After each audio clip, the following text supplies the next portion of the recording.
ஒரு சிகை அலங்கார கூடம். ரொம்ப சுறுசுறுப்பாக எல்லாரும் வேலை செஞ்சுக்கிட்டு இருக்கிறாங்க. முடி வெட்டிக்க வந்திருக்கிறவங்க நிறைய பேர் எல்லாரும் வரிசையாக உட்காந்துருக்குறாங்க. அந்த சமயத்தில் திடீர்னு கதவை திறந்துக்கிட்டு ஒருத்தர் உள்ளே வர்றார். அவர் ஒரு பெரிய மனிதர். அவரும் முடி வெட்டிக்கிறதுக்காக தான் உள்ளே வந்திருக்கிறார். அவரை பார்த்த உடனே அங்கே வரிசையில் உட்காந்துருந்தவங்க எல்லாரும் எழுந்திரிச்சு அவர்கிட்ட வந்துட்டாங்க. அவரை சுற்றி நின்றுக்கிட்டாங்க. எப்படி இருக்கிறீங்க, நல்லா இருக்கீங்களா அப்படின்னு விசாரிக்க ஆரம்பிச்சிட்டாங்க. எல்லாம் முடிஞ்சதும் வந்தவர் கேட்டார், வரிசையில் கடைசியாக இருக்கிறவர் யார் அப்படின்னு கேட்டார். ஏன்னு கேட்டாங்க. நான் அதுக்கு அடுத்தபடியாக உட்காரணும், அதுக்காக தான் கேட்குறேன் அப்படின்னார். உடனே அங்கே இருந்தவங்கள்லாம் என்ன சொன்னாங்க தெரியுமா? நீங்கள் வரிசையில் காத்திருக்கக்கூடாது, நீங்கள் அரசாங்கத்தின் தலைவர், உங்களுக்கு நேரம் முக்கியம், அதனால் நீங்கள் முன்னாடி போங்க அப்படின்னு சொன்னாங்க. ஆனால் அதை அவர் கேட்கல. தோழர்களே, உங்களுடைய கருத்துக்கு ரொம்ப நன்றி. எல்லாரும் வரிசையாக தான் வரணும், அதுதான் முறை. வரிசையில் வரணுங்கிற நடைமுறையை நானும் பின்பற்ற விரும்புகிறேன். நாம் எல்லாரும் சமமானவர்கள் அப்படின்னார். இப்படி சொல்லிவிட்டு வரிசையில் கடைசியாக இருந்த ஒரு நாற்காலியில் போய் உட்காந்துக்கிட்டார். தன் சட்டை பையில் இருந்த ஒரு செய்தித்தாளை எடுத்தார், படிக்க ஆரம்பிச்சிட்டார். ஆனால் அங்கே இருந்தவங்களால இதை பார்த்துக்கிட்டு சும்மா இருக்க முடியல. ஒருத்தர் எழுந்திரிச்சு வந்தார். ஐயா, இப்போ என்னுடைய முறை வந்திருக்குது, நான் தான் போக வேண்டிய முறை. உங்களை இங்கே காத்திருக்க வைக்கிறத விட ஒரு 5 ஆண்டுகளுக்கு கூட நான் முடி வெட்டிக்காமே இருந்துட முடியும் அப்படின்னார். அவர் மறுபடியும் சொன்னார், ஐயா, நீங்கள் வரிசை முறையை தாண்டி போக விருப்பப்படல, சரி, ஆனால் என்னுடைய முறையை மாற்றி கொடுக்கறதுக்கு எனக்கு முழு உரிமை இருக்குது. இதுக்கு பதிலாக உங்களுடைய கடைசி இடத்த நான் எடுத்துக்கிறேன், இதை நீங்கள் மறுக்க முடியாதுன்னார். அங்கே இருந்த மற்றவங்களும் இதை ஒரு மனசாக வற்புறுத்த ஆரம்பிச்சிட்டாங்க. அந்த பெரிய மனிதர் பார்த்தார், சரின்னு கடைசியாக ஒத்துக்கிட்டார். அவர் யார் தெரியுமா? அவர் தான் மாவீரர் லெனின். ரஷ்யாவில் கிரெம்ளின் சிகை அலங்கார கூடத்தில் தான் இது நடந்தது. எல்லாரும் இந்நாட்டு மன்னர்கள்னு வாயளவில் பேசுகிறதுல என்ன பிரயோஜனம்? நாம் எல்லாரும் சமங்கிறத நடைமுறையில் கடைபிடிச்சி காட்டினவங்க கொஞ்சம் பேர் தான். அவங்களில் ஒருத்தர் தான் லெனின். வரிசையில் நின்று வர்றதுங்கிறது ஒரு சிறந்த பண்பு, உயர்ந்த பண்பு. இன்றைக்கி பல இடங்களில் அது நமக்கு தேவைப்படுது. ஒரு ரேஷன் கடை வாசல், கடை திறக்கிறதுக்கு முன்னாடியே எல்லாரும் வரிசையில் நின்றுட்டாங்க. கடைசியாக வந்த ஒருத்தர் க்யூவில் முன்னாடி போகிறதுக்கு முயற்சி பண்ணுறார். ஏற்கனவே நின்றுட்டு இருக்கிறவங்க அவரை முன்னாடி போகிறதுக்கு விட மாட்டேங்கிறாங்க. கடைசியாக போய் நில்லையா அப்படின்னு எல்லாரும் கத்துறாங்க. அதை அவர் காதில் வாங்கலை. முண்டி அடிச்சுக்கிட்டு முன்னாடி போகிறதுக்கே முயற்சி பண்ணிகிட்டு இருக்கிறார். எல்லாரும் சேர்ந்து அவரை வலுக்கட்டாயமாக இழுத்து கொண்டாந்து பின்னாடி கொண்டு போய் நிறுத்திவிட்டாங்க. நிறுத்திவிட்டு சொன்னாங்க, இதை பாருப்பா, நாங்கள் இருக்கிற வரைக்கும் நீங்கள் முன்னாடி போய் எதையும் வாங்க முடியாது, தெரிஞ்சுக்கோ அப்படின்னாங்க. இப்போ அந்த ஆள் சொன்னாராம், நான் இங்கே பின்னாடி நிற்கிற வரைக்கும் நீங்களும் எதுவும் வாங்க முடியாது அப்படின்னாராம். ஏன்னு கேட்டிருக்கிறாங்க. நான் தான் அந்த கடையை திறக்க வேண்டிய ஆள் அப்படின்னா. ஒரு ஊரில் ஒரு மன்னன் இருந்தான், கொடுங்கோல் மன்னன். நிறைய தொந்தரவு பண்ணிக்கிட்டு இருந்தான். அவன் ஒரு தடவை என்ன பண்ணான் தெரியுமா? ஒரு தப்பும் பண்ணாத ஒரு இளைஞனை பிடிச்சி ஜெயிலில் அடைச்சுட்டான். அந்த பையனோட சொந்தக்காரங்கள்லாம் ராஜா கிட்ட போனாங்க. அவன் ஒரு தவறும் பண்ணலை, அவனை விடுதலை பண்ணுங்க அப்படின்னு கெஞ்சி கேட்டுக்கிட்டாங்க. மன்னன் யோசனை பண்ணான். அந்த இளைஞனை கூப்பிட்டுக்கிட்டு வர சொன்னான். அவனை கொண்டாந்து ராஜா முன்னாடி நிறுத்தினாங்க. இதை பாருப்பா, உன்னை நான் விடுதலை பண்ணுவேன், ஆனால் ஒரு கண்டிஷன். அந்த நிபந்தனையை நீ நிறைவேற்றினா உனக்கு விடுதலை அப்படின்னா மன்னன். சரின்னு ஒத்துக்கிட்டான் பையன். மன்னன் கண்டிஷன் என்னங்கிறத சொன்னான். உங்ககிட்ட ஒரு செம்மறி ஆட்டை கொடுக்க போகிறேன், 1 மாதத்துக்கு அதுக்கு தேவையான தீனியையும் கொடுக்க போகிறேன். 1 மாதம் கழித்து அந்த ஆட்டை எடை போட்டு பார்ப்பேன். அந்த ஆட்டின் எடை கொஞ்சம் கூட கூடி இருக்கக்கூடாது. எடை கூடி இருந்தால் உனக்கு விடுதலை கிடையாது. என்ன சொல்கிற அப்படின்னா. பையனுக்கு ஒன்றும் புரியல, பயமாக போயிட்டுது. குழம்பிக்கிட்டே நின்றுக்கிட்டு இருக்கிறான். சரி, ஒரு நாள் டைம் தரேன், நல்லா யோசனை பண்ணி பார்த்துட்டு நாளைக்கு உன் முடிவை சொல்லு அப்படின்னா மன்னன். பையன் கவலையோடு வெளியில் வந்தான். அங்கே ஒரு பெரியவர் நின்றுக்கிட்டு இருந்தார். அவர்கிட்ட விஷயத்தை சொன்னான். அந்த பெரியவர் இந்த பையனுக்கு காதோட காதாக ஒரு வழியை சொல்லி கொடுத்தார். அதை கேட்டதும் பையன் மறுபடியும் மன்னன் முன்னாடி நின்னா, உங்கள் நிபந்தனையை ஏற்றுக்கிறேன்னு சொன்னான். மன்னன் ஒரு ஆட்டுக்குட்டியையும் அதுக்கு 1 மாதத்துக்கு தேவைப்படுற தீவனத்தையும் கொடுக்கும்படியாக உத்தரவு போட்டான். கொடுத்தாங்க, ஓடிட்டு போயிட்டான். 1 மாதம் தினமும் தவறாமல் அந்த தீவனத்தை ஆட்டுக்குட்டிக்கு போட்டுக்கிட்டு இருக்கிறான். 1 மாதம் கழித்து அந்த ஆட்டை அரண்மனைக்கு ஓட்டிகிட்டு போனான். மன்னன் அதை எடை போட்டு பார்க்குறான், எடை கூடவே இல்லை, அப்படியே தான் இருக்குது. உடனே போட்ட நிபந்தனைப்படி அந்த இளைஞனை விடுதலை பண்ணிவிட்டான். சரி, ஆட்டுக்கு எடை கூடாமல் இருக்கிறதுக்கு அந்த பெரியவர் சொல்லி கொடுத்த யோசனை என்ன அப்படின்னா, அது வேற ஒன்றும் இல்லை. அந்த ஆட்டுக்கு எதிரில் அது கண்ணில் படுற மாதிரி ஒரு ஓனாயை கட்டி போட சொன்னார். அவ்வளவுதான். ஆட்டுக்கு ஓநாய்ங்கிறது பிறவி பகை. ஓநாயை பார்த்தா ஆடு நடுங்க ஆரம்பிச்சிரும், அவ்வளவு பயம். தினமும் அந்த ஆடு பயந்துக்கிட்டே தீனி சாப்பிட்டுது, எடை கூடல. அதுதான் ரகசியம். இது சின்ன பிள்ளைங்களுக்கான ஒரு கதை. இதிலேருந்து தெரிஞ்சுக்க வேண்டிய உண்மை என்னன்னா, நாமெல்லாம் சாப்பிட்றப்ப மனசும் உடம்பும் அமைதியாக இருக்கணும். அப்போ தான் அது உடம்புல ஒட்டும். அவசரத்துலேயும் பயத்துலையும் சாப்பிட்டா அது சரியாக ஜீரணமாகாது. இன்னொரு ராஜா இருந்தார். அவரும் ஒரு இளைஞனை ஜெயிலில் அடைச்சி விட்டார். விடுதலை பண்ணணும்னா ஒரு கண்டிஷன்னார். என்னன்னு கேட்டான். ஒரு ஆட்டுக்குட்டியை அவன் முன்னாடி கொண்டாந்து நிறுத்துவேன், நீ அதுக்கிட்ட ஒரு கேள்வி கேட்கணும், அதுக்கு சரியான பதிலை சொல்லணும். அப்படி செஞ்சுட்டா உனக்கு விடுதலைன்னார். இளைஞன் யோசனை பண்ணி பார்த்தான், சரின்னு ஒத்துக்கிட்டான். அது பிரகாரமே ஆட்டுக்குட்டியை பதில் சொல்ல வச்சுட்டான். என்ன நடந்தது தெரியுமா? ஆட்டுக்குட்டியை கொண்டாந்து நிறுத்தினாங்க. இவன் மெதுவாக அதுக்கிட்ட போனான். அது காதுகிட்ட போய் ஏப்ரலுக்கு அடுத்த மாதம் என்ன மாதம்னு கேட்டான். அது உடனே மேன்னு கத்திச்சு. இவன் விடுதலை ஆகிட்டான். ஒரு நண்பர் வந்தார். ரொம்பவும் இறுக்கமாக உடை அணிஞ்சிருந்தார். அதாவது ஆடைக்குள்ளே அவர் மாட்டிக்கிட்டு இருந்தது மாதிரி தெரிஞ்சது. ஏன் துணி குறைச்சலாக எடுத்துட்டீங்களா அப்படின்னு கேட்டோம். இல்லைங்க, எனக்கு எப்போவுமே இறுக்கமாக உடை அணிகிறது தான் பிடிக்கும் அப்படின்னார். ஒருத்தர் எப்படி உடை அணிகிறார் அப்படிங்கிறத வச்சு அந்த ஆள் எப்படிப்பட்டவர் அப்படிங்கிறத கண்டுபிடிச்சிடலாம். உடை அணிகிற விதம் ஒருத்தருடைய மனநிலையை வெளிப்படுத்துதான். இப்போ இறுக்கமான உடை அணிகிறவங்க பொதுவாக மன நிம்மதி இல்லாதவங்களாக இருப்பாங்களாம், கோபக்காரங்களாக இருப்பாங்களாம். ரொம்ப தொலைதொலைப்பாக ஆடை அணிகிறவங்க இருக்கிறாங்கல்ல, அவங்கெல்லாம் அமைதியான ஆளாக இருப்பாங்களாம், சாந்தமாக இருப்பாங்களாம். இவங்கெல்லாம் போராடுறதுக்கு சரியாக வரமாட்டாங்களாம். இப்படி ஒரு கணிப்பு இருக்குது. அதனால தான் போர் வீரர்களுக்கெல்லாம் இறுக்கமான உடையை தான் கொடுக்கறது வழக்கம். ஆனால் சன்னியாசிகளை பாருங்கள், அவங்களுக்கெல்லாம் ரொம்ப தொலை உடைகள் தான். அவங்கெல்லாம் டைட் பேண்ட் போட்டுக்கிட்டு நிற்க மாட்டாங்க சன்னியாசிகள்லாம். அதே மாதிரி சன்னியாசிகள்லாம் காவி உடையை தேர்ந்தெடுக்கிறதுக்கும் காரணம் உண்டு. பல ஆண்டுகள் சோதனை செஞ்சு பார்த்துட்டு தான் சன்னியாசத்துக்கு காவி தான் சரி அப்படின்னு முடிவு பண்ணியிருக்கிறாங்க. இப்போ பௌதீக விஞ்ஞானப்படியும் அதுதான் சரி. அதாவது சூரிய ஒளியில் 7 வண்ணங்கள் உண்டு. ஒரு பொருள் மேலே அது விழும் பொழுது அந்த பொருள் நமக்கு சிவப்பாக தெரிஞ்சதுன்னா அந்த பொருள் சிவப்பை தவிர மற்ற எல்லா நிற கதிர்களையும் உள்வாங்கிக்கிட்டு சிவப்பு நிறத்தை மட்டும் வெளியில் விடுது. அதாவது விலக்கி விடுது. அதனால தான் அந்த பொருள் சிவப்பாக தெரியுது. உடல் ஆரோக்கியத்துக்கு ஓரளவு சிவப்பு தேவைப்படுது. அதனால தான் காவி உடை அணிஞ்சால் சூரிய ஒளி ஓரளவு சிவப்பை விலக்கிவிடும். அதாவது சிவப்பின் பலனும் கிடைக்கும், இந்த சிவப்பின் கெடுதலும் இல்லை அப்படின்னு யோசனை பண்ணாங்க. காவி உதய வேளையின் நிறம். கீழ் வானத்தில் கதிர் உதிக்கிற வேளையில் முதல் ஒளி தோன்றுகிற நேரத்தில் காவி நிறம் தான் கசியும். தியானம் செய்கிறப்போ முதல்ல காணக்கூடிய ஒளி காவி நிறம்தான். தியானத்தின் உச்ச நிலையின் நிறம் நீலம். தியானம் காவி நிறத்தில் ஆரம்பமாகி நீல நிறத்தில் நிறைவடைகிறது அப்படிங்கிறார் ஓஷோ. நீலம் தியான சிகரம், காவி தியான ஆரம்ப குறியீடு, ஒரு சன்னியாசியின் ஆரம்ப தரிசனம் அப்படிங்கிறார் அவர். ஒருத்தர் நாள் பூரா காவி உடையே அணிஞ்சிருந்தா அந்த நிறம் அவருக்கு தியானத்தை பற்றிய நினைவை ஊட்டிக்கிட்டே இருக்கும். இப்படியே ஆடைக்கும் தியானத்துக்கும் இடையில ஒரு தொடர் ஏற்படுது. ஒரு துறவியின் உள்ளார்ந்த பண்பா அது மாறுது. கடை வீதியில் ஒரு பொருள் வாங்க போகிறோம், அது மறந்துடக்கூடாதுங்கிறதுக்காக ஞாபகம் முடிச்சு போட்டுக்கிறோம். அந்த முடிச்சுக்கும் பொருளுக்கும் தொடர்பு இல்லை. ஆனால் கடை வீதிக்கு போன உடனே அந்த முடிச்சு அந்த பொருளை ஞாபகப்படுத்துது. அதாவது அந்த முடிச்சு ஒரு தொடர்பு அம்சமாக அமையுது. அது மாதிரி தான் காவி உடையும். ஒரு துறவி நடக்கும் பொழுது, சாப்பிடும் பொழுது, குளிக்கும் பொழுது அவருடைய காவி உடை அவருக்கு ஞாபகப்படுத்திக்கிட்டே இருக்கும். அது ஒரு நிலைப்படுத்தப்பட்ட நினைவாக ஞாபகம் முடிச்சாக மாறிடுது. காவி ஆடை இல்லைன்னா ஒருத்தரால் துறவியாக முடியாதுன்னு அர்த்தம் இல்லை. அதே நேரத்தில் காவி ஆடையால் ஒன்றும் பிரயோஜனம் இல்லை, அதில் ஒன்றும் அர்த்தம் இல்லை அப்படின்னு சொல்லிட முடியாது. இதுதான் உண்மை. இவ்வளவு தூரம் காவி ஆடையை பற்றி சொல்கிறதுனால எல்லாரும் சன்னியாசியாக போடுங்கோ அப்படின்னு நாம் சொல்கிறதாக யாரும் நினச்சிடக்கூடாது. மனசுக்கும் நிறத்துக்கும் உள்ள சம்பந்தத்தை தெரிஞ்சுக்கிறதுக்காக தான் இவ்வளவும். நமக்கு தெரிஞ்ச நண்பர் ஒருத்தர் இருக்கிறார், ஆஃபீஸில் வேலை பார்க்குறவர். ஒவ்வொரு மாதமும் 20ஆம் தேதிக்கு பிறகு அவரை போய் பார்த்தீங்கன்னா காவி உடை அணிஞ்சிக்கிட்டு, கண்ணை மூடிக்கிட்டு, கை ரெண்டையும் விரித்து வச்சுக்கிட்டு தியானத்திலேயே உட்காந்துருப்பார். ஏன் இப்படி பண்ணுறீங்கன்னு கேட்டேன்.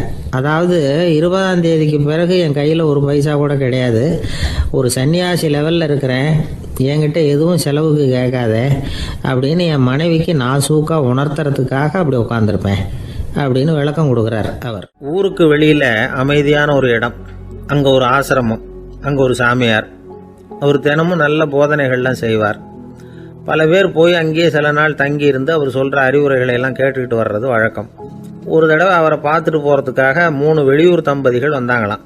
அந்த மடத்திலேயே சாப்பிட்டுக்கிட்டு தங்கி இருந்து அவங்களுடைய போதனைகளை கேட்டுக்கிட்டு போகணுங்கிறது அவங்க நோக்கம். காலையில் குளிச்சுட்டு பூஜையில் உட்காந்தார் அந்த சுவாமி. இவங்களும் குளிச்சுட்டு அந்த பூஜையை பார்க்கறதுக்காக அவர் முன்னாடி வந்து உட்காந்தாங்க.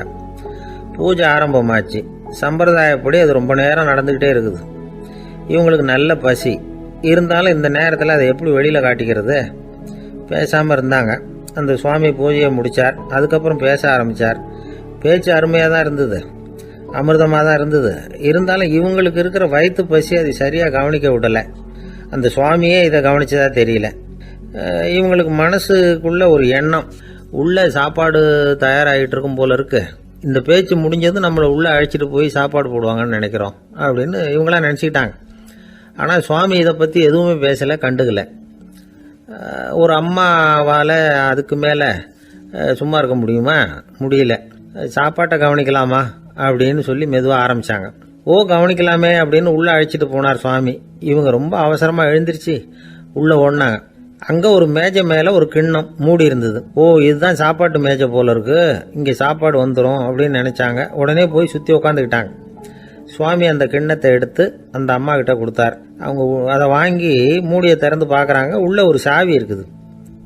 சரிதான், இது சமையலறை சாவி போல இருக்கு. அங்கே போய் அதை திறந்து சாப்பாட்டை நாமே எடுத்துக்கிட்டு வந்து இங்கே வச்சுக்கிட்டு சாப்பிடணும் போல இருக்கு அப்படின்னு நினச்சாங்க. சாவி இருக்கு இல்லையா, வாங்க பூட்டு நிறையா காட்டுறேன் அப்படின்னு சுவாமி அவங்கள அழைச்சிட்டு போனார், காட்டினார். இவங்க அந்த அறையை ரொம்ப ஆவலோடு திறந்தாங்க. உள்ளே பார்த்தா அங்கே அரிசி, பருப்பு, விதவிதமான காய்கறி எல்லாம் இருக்குது. சமையலுக்கு வேண்டிய மிளகாய், எண்ணெய், பால், தயிர், நெய் இப்படி எல்லாமே இருக்குது. அடுப்பு, விறகு, நெருப்பு போட்டி அது கூட அங்கே இருக்குது. சாப்பாடு தயாராக இருக்கும்னு நினச்சிக்கிட்டு போனால் இப்படி இருக்குதே அப்படின்னு சொல்லி அதை பார்த்ததும் ரொம்ப சோர்ந்து போட்டாங்க அவங்க. சுவாமி, என்ன இது சாப்பாடு இல்லையா அப்படின்னாங்க. அதுதான் சாப்பாட்டுக்கு வேண்டிய எல்லாம் இங்கே இருக்குதே. அடுப்பு மூட்டி நீங்கள் தான் அவங்கவுங்க ருசிக்கு தகுந்த மாதிரி சமைச்சிக்கணும். இந்த சன்னியாசிக்கு எப்படி சமைக்க தெரியும் அப்படின்னு கேட்டார் சுவாமி. சாப்பாடு தயாராக இருக்கும்னு நாங்கள் எதிர்பார்த்தோம் அப்படின்னாங்க. நீங்கள் இப்படி சொல்லுவீங்கன்னு நானும் எதிர்பார்த்தேன். இது வரைக்கும் நான் எவ்வளவோ தத்துவம்லாம் எடுத்து சொன்னேன். எல்லாத்தையும் விட இதுதான் அனுபவபூர்வமான தத்துவம். ஆண்டவன் நமக்கு நல்ல மனசை கொடுத்துருக்குறான், நல்ல வாய்ப்புகளையும் தந்திருக்கிறான். அதையெல்லாம் பயன்படுத்திக்கக்கூடிய மூளையையும் சிந்தனையையும் கொடுத்துருக்குறான். அதனால் அடுப்பை தான் நீங்கள் மூட்டணும். அடுப்பு நீங்கள் தான் மூட்டணும். உங்களுக்கு உகந்ததை நீங்கள் தான் சமைச்சு ருசித்து அனுபவிக்கணும். ஆண்டவனே அதை செஞ்சுக்கிட்டு இருக்க மாட்டான் அப்படின்னாராம் அந்த சுவாமி. நம்முடைய வாழ்க்கையில் பல நல்ல பலன்களை பெறறதுக்கு நாம் தான் முயற்சி பண்ணணும். அதுக்குரிய சூழ்நிலையை தான் ஆண்டவன் கொடுப்பானே தவிர அதை விளக்கறதுக்காக தான் அந்த சுவாமி அப்படி செஞ்சு காட்டியிருக்கிறார். இது ஒரு பெரியவர் இப்படி ஒரு விளக்கம் கொடுத்தார். அதுக்கப்புறம் அந்த 3 தம்பதிகளும் தெளிவடைஞ்சுட்டாங்களாம். நாம் தெளிவடைகிறது எப்போங்கிறது தான் தெரியல அப்படின்னு பல பேர் இதை கேட்டுட்டு சொல்லிட்டு இருக்கிறாங்க. இந்த கதையை நம்முடைய நண்பர் ஒருத்தர்கிட்ட சொன்னேன். அந்த நண்பர் ரொம்ப சந்தோஷப்பட்டார். நீங்கள் சொல்கிறது கரெக்டு சார், ஆனால் நான் அதை விட ஒரு படி மேலே சார். எனக்கெல்லாம் அரிசி, பருப்பு இருக்கிற ரூம் எதுன்னு கையை காட்டிட்டா போதும். உடனே கிண்ணத்துலேருந்து சாவியை எடுத்து கொடுக்கணுங்கிற அவசியம்லாம் இல்லை எனக்கு. அப்புறம் எப்படி ரூமை திறந்துருவீங்க அப்படின்னு கேட்டேன். பூட்டை உடைச்சி திறந்துருவேன், அதுதான் எனக்கு பழக்கம் அப்படிங்கிறார். வாழ்க்கையில் வெற்றி பெற என்ன வழி? இது ஒரு முக்கியமான கேள்வி. இதுக்கு எல்லாரும் பொதுவாக சொல்கிற ஒரு பதில், உழைச்சா வெற்றி பெறலாம் அப்படிங்கிறது தான். வாழ்க்கையில் வெற்றி பெற உழைப்பு மட்டும் இருந்தால் போதாது, நேர்மையும் வேணும் அப்படிங்கிறார் பால் ஹாஃப்மேன். இவர் யார் தெரியுமா? இவர் ஒரு பெரிய பொருளாதார நிபுணர். 2வது உலகப் போர் முடிஞ்ச சமயம் அப்போ இவர் அமெரிக்காவின் நிதி ஆலோசகராக இருந்தார். தன்னுடைய வாழ்க்கையில் நடந்த பழைய நிகழ்ச்சி ஒன்று அவர் சொன்னார். இளம் வயசில் படித்து முடித்ததும் அவர் வேலை தேடிக்கிட்டு இருந்தாராம். அப்போது ஒரு கால்நடை வைத்தியர்கிட்ட போய் வேலை கேட்டிருக்கார். இவர் அங்கே போன சமயத்தில் அந்த டாக்டர் தன்னுடைய பழைய கார் ஒன்றை விற்பனை செய்யறதுக்காக வேற ஒருத்தர்கிட்ட பேரம் பேசிக்கிட்டு இருந்தார். வாங்க வந்தவர் இவர்கிட்ட அந்த காரை பற்றின விவரம்லாம் கேட்டுக்கிட்டு இருந்தார். கார் நல்ல நிலைமையில் இருக்குமா அப்படிங்கிற கவலை அவருக்கு. எல்லா விவரங்களையும் கேட்டுக்கிட்டு அவர் கடைசியாக சொன்னார், டாக்டர், இந்த காரை நீங்களே என்னுடைய ஊருக்கு ஓட்டிகிட்டு வர வேண்டியது. கார் எந்த ரிப்பேரும் ஆகாமல் என்னுடைய ஊருக்கு சேர்ந்துட்டுதுன்னா அங்கேயே நான் பணம் கொடுத்து இந்த காரை வாங்கிக்கிறேன் அப்படின்னார். நம்ம கார் அவ்வளோ தூரத்துக்கு வழியில் எந்த கோளாறும் இல்லாமல் போய் சேருமா அப்படிங்கிற சந்தேகம் டாக்டருக்கு. அவர் என்ன செஞ்சார் தெரியுமா? தன்கிட்ட வேலை கேட்டு வந்திருந்த இளைஞர் பால் ஹாஃப்மேனை கூப்பிட்டார். அவர்கிட்ட சொன்னார், இதை பாருப்பா, இந்த காரை நீ அவருடைய ஊர் வரைக்கும் நல்லபடியாக ஓட்டிகிட்டு போய் சேர்த்துட்டீன்னா உனக்கு நான் வேலை கொடுத்து விட்றேன். அது மட்டும் இல்லை, காரு விற்கிற தொகையில் கமிஷனும் கொடுக்குறேன், என்ன சம்மதமா அப்படின்னு கேட்டார். ஹாஃப்மேன் யோசனை பண்ணார். அதுக்கப்புறம் சரின்னு சொல்லி சம்மதிச்சார். கொஞ்ச நேரத்தில் அவரும் கார் வாங்க வந்தவரும் புறப்பட்டாங்க. இவர் ரொம்ப சிரமப்பட்டு வழியில் எங்கேயும் நிறுத்தாமல் காரை ரொம்ப சாமர்த்தியமாக ஓட்டிகிட்டு போய் சேர்த்துட்டார். இவரை அழைச்சிக்கிட்டு வீட்டுக்குள்ளே போனார். அப்புறம் கேட்டார், இதை பாருப்பா, இப்போ சொல்லு, இந்த காரோட நிலைமை இப்போ எப்படி இருக்குது? உண்மையிலேயே இது நல்ல நிலைமையில் இருக்குதா? உன்னுடைய மனசாட்சிப்படி பதில் சொல் அப்படின்னார். இவரும் உடனே காரு நல்ல நிலைமையில தான் இருக்குது அப்படின்னு சொல்கிறதுக்கு வாயை திறந்தார். அதுக்குள்ளே பார்வை எதிரில் உள்ள சுவர் மேலே பட்டுது. அங்கே இயேசுநாதர் படம் ஒன்று மாட்டியிருந்தாங்க. அதுக்கு அடியில் எழுதியிருந்த வாசகம் என்னன்னா, நீ பேசும் ஒவ்வொரு வார்த்தையையும் இயேசு கவனித்து கொண்டிருக்கிறார் அப்படின்னு இருந்தது. அந்த வரிகளை பார்த்தார். உடனே காரு சரியில்லை அப்படிங்கிற உண்மையை சொல்லிவிட்டார். இவர் இப்படி சொன்னதும் இவரை ரொம்ப ஆச்சரியமாக பார்த்தார். இவர்கிட்ட இருந்த நேர்மை அவரை சிந்திக்க வச்சது. உன்னுடைய நேர்மையை பாராட்டுறேன், உனக்கு கமிஷன் கிடைக்கணுங்கிறதுக்காகவே நான் இந்த காரை வாங்கிக்கிறேன்னார். இப்போ அவர் திகைச்சு போய் நின்னார். மறுபடியும் அவர் சொன்னார், நீ காரை ஓட்டிகிட்டு வரும்பொழுதே உன்னுடைய திறமையை பார்த்தேன், உனக்கு விருப்பம் இருந்தால் நீ என்கிட்டயே வேலைக்கு சேர்ந்துடலாம் அப்படின்னார். பால் ஹாஃப்மேன் அவர்கிட்ட வேலைக்கு சேர்ந்தார். படிப்படியாக முன்னேறினார். கடைசியில் பார்த்தீங்கன்னா அமெரிக்காவினுடைய நிதி ஆலோசகராக ஆனார். அதுக்கப்புறம் அவர் அந்த பழைய சம்பவத்தை எப்பவும் மறக்கிறதில்ல, அடிக்கடி சொல்கிறது உண்டு. அதனால் இதிலேருந்து நாம் தெரிஞ்சுக்க வேண்டியது என்னென்னா, வாழ்க்கையில் முன்னுக்கு வரணும்னா உழைப்பு மட்டும் போதாது, நேர்மையும் வேணும். ஆனால் இந்த காலத்தில் சிலருடைய நேர்மை நமக்கு ஆச்சரியமாக கூட இருக்கும். ஒருத்தர் புஸ்தக கடை வச்சுருந்தார். ரொம்ப நேரமாக தேடி ஒரு புத்தகத்தை கையில் எடுத்தார். அதுக்கு பில் போட சொன்னார் அந்த புத்தக கடைக்கு வந்த இன்னொருத்தர். பில் போடுறவர், சார் இந்த புத்தகம் மகா அறுவை, மகா மட்டம், இது வேணாம் உங்களுக்கு, வேற ஏதாவது ஒன்று பாருங்கன்னார். புத்தக கடை வச்சிருக்கிறவரே இப்படி சொன்னார். வாங்க வந்தவர் இவர் ஆச்சரியமாக பார்த்தார். உங்கள் நேர்மையை பாராட்டுறேன், அது சரி, இந்த புத்தகத்தை ஏற்கனவே நீங்கள் படித்து பார்த்துட்டீங்களான்னு கேட்டார். அதை படித்து வேறு பார்க்கணுமான்னார். அப்புறம் எப்படி இது மகா மட்டம்னு சொல்கிறீங்க அப்படின்னார். அதை எழுதினவனே நான் தான் சார் அப்படின்னார் அவர். இது ஒரு விதமான நேர்மையை ஒத்துக்கிறது. எப்படி இருந்தாலும் வாழ்க்கையில் உழைப்பும் நேர்மையும் உயர்வதற்கு வழிகள். உழைப்பை விட நேர்மை முக்கியம் அப்படிங்கிறத புரிந்து கொண்டால் வாழ்க்கையில் வெற்றி நிச்சயம். எல்லாமே நாற்காலிக்கு ஆசைப்படாதவர்கள் அப்படின்னு சொல்லிட முடியாது. ஏன்னா நிறைய பேர் நாற்காலிக்கு ஆசைப்படுறவங்கள நாம் பார்க்குறோம். உட்கார்றதுக்கு ஒரு நாற்காலி கிடைச்சிடாதா, அதோட ஒரு கால் உடஞ்சி முக்காலியாக இருந்தாலும் பரவாயில்ல, ஒரு மாதிரியாக அனுசரித்து உட்காந்துக்கலாம் அப்படின்னு அலையிறவங்க எத்தனை பேர்? இந்த காலத்தில் மட்டும்தான் இப்படின்னு இல்லை, அந்த காலத்துலேயும் இதே மாதிரி ஆசைகள் சபலங்கள் இருந்திருக்கும் போல இருக்குது. பரமசிவன் வசிஷ்டருக்கு ஒரு விசேஷமான ஆசனத்தை கொடுத்துருந்தாராம். சரி, அப்படி என்ன அதில் விசேஷம்னா, வசிஷ்டர் ஒரு குறிப்பிட்ட இடத்துக்கு போகணும்னு நினச்சி புறப்படுறாருன்னு வச்சுக்கோங்க. அவருக்கு முன்னாடியே இந்த ஆசனம் புறப்பட்டுரும். போய் ஒரு வசதியான இடமா பார்த்து இருந்துக்கும். வசிஷ்டர் போவார். அங்கே போனதும் எங்கே உட்காரலாம்ங்கிற இட பிரச்சனையெல்லாம் அவருக்கு ஏற்படுறதில்ல. அதுதான் இவருடைய இருக்கை அங்கே முன்னாடியே போய் காத்துக்கிட்டு இருக்குதே. நேராக போவார், அதில் உட்காந்துக்குவார். மற்ற முனிவர்கள்லாம் இதை பார்த்தாங்க. அவங்களுக்கு பொறாமையாக இருந்துதான். எல்லோரும் ஒரு இடத்துல கூடி இதை பற்றி பேசியிருக்கிறாங்க. என்ன இது, நாமளும் அவரை மாதிரி தானே இருக்கிறோம், இருந்தாலும் நமக்கும் அது மாதிரி ஒரு ஆசனம் கிடைக்கலையே அப்படின்னு யோசனை பண்ணியிருக்காங்க. சரி, நேராக பரமசிவன்கிட்டே போவோம், இதை பற்றி கேட்போம் அப்படின்னு நினச்சிக்கிட்டு போனாங்களாம். பரமசிவனை பார்த்துருக்குறாங்க. ஐயா, நாங்களும் முனிவர்கள் தானே, வசிஷ்டர் பண்ணுறது மாதிரி நாங்களும் உங்களை குறித்து கடும் தவம் பண்ணிக்கிட்டு தானே இருக்கிறோம். அப்படி இருக்கும்பொழுது அவருக்கு மட்டும் ஏன் இந்த விசேஷ சலுகை அப்படின்னு கேட்டிருக்காங்க. அதுக்கு பரமசிவன் சொன்னாராம், முனிவர்களே, உங்கள் கேள்விக்கு நான் பதில் சொல்கிறேன், ஆனால் அதுக்கு முன்னாடி நீங்கள் ஒரு காரியம் பண்ணணும்னாராம். என்ன செய்யணும் சொல்லுங்கன்னு இருக்காங்க.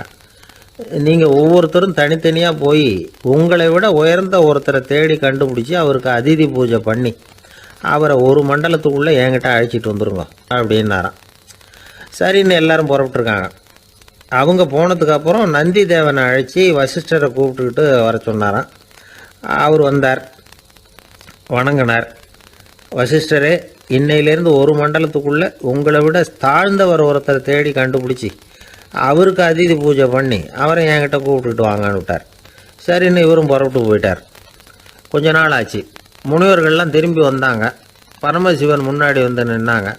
ஐயா, எவ்வளவோ தேடி பார்த்துட்டோம், எங்களை விட உயர்ந்தவர்கள் யாருமே கிடைக்கல அப்படின்னாங்களாம். வசிஷ்டரும் வந்து சேர்ந்தார். ஐயா, எவ்வளவோ தேடி பார்த்தேன், என்னை விட தாழ்ந்தவர் யாருமே கிடைக்கல அப்படின்னாராம். அவரே தொடர்ந்து சொன்னார், என்னுடைய மனைவி எனக்கு அடங்கினவ தானே, அவளுக்காவது அதிதி பூஜை பண்ணி அழைச்சிட்டு வந்துடலாமான்னு யோசித்து பார்த்தேன். என்னோட மனசு அதுக்கும் இடம் கொடுக்கல. ஏன்னா அவளோட பதி விரதத்துக்கு முன்னாடி நாம் எம்மாத்திரம் அப்படின்னு யோசித்து பார்த்தேன். அதனால் அந்த எண்ணத்தையும் கைவிட்டுட்டேன் அப்படின்னு ரொம்ப வருத்தத்தோடு சொன்னாராம். இதை கேட்ட உடனே மற்ற முனிவர்களுக்கு வெக்கமாக போச்சு. இந்த உலகத்தில் நம்மளை விட மேலானவங்க யாருமே இல்லைன்னு நாம் நினச்சோம். வசிஷ்டரோ தன்னை விட தாழ்வானவங்க யாருமே இல்லைன்னு நினைக்கிறார். பரமசிவன் ஏன் அந்த ஆசனத்தை அவருக்கு மட்டும் கொடுத்தார் அப்படிங்கிற கேள்விக்கான பதில் அவங்களுக்கு கிடச்சிட்டு தான். இந்த காலத்தில் நாம் எப்படி நினைக்கிறோம்னா, எல்லாரும் நம்மளை விட மட்டமானவங்கன்னு நினைக்கிறோம். அதனால் நாம் மட்டும் நாற்காலியில் உட்காந்தா போதும் அப்படின்னு நினைக்கிறோம். ஏமாந்து போனவங்க சந்தர்ப்பம் பார்த்து காலை வாரி விட்டுடுறாங்க, கீழே விழுந்து காலை உடச்சிக்கிறோம். அதுதான் இன்றைக்கி நடக்கிறது. ஒரு அம்மா தன்னோட வீட்டுக்காரரை ஒரு மனோதத்துவ டாக்டர்கிட்ட அழைச்சிட்டு போனாங்களாம். என்ன ப்ராப்ளம்னு கேட்டிருக்காரு டாக்டர். எங்கள் வீட்டுக்காரர் அடிக்கடி நாற்காலியில் உட்காந்து காலை உடச்சிக்கிறார் அப்படின்னாங்களாம்.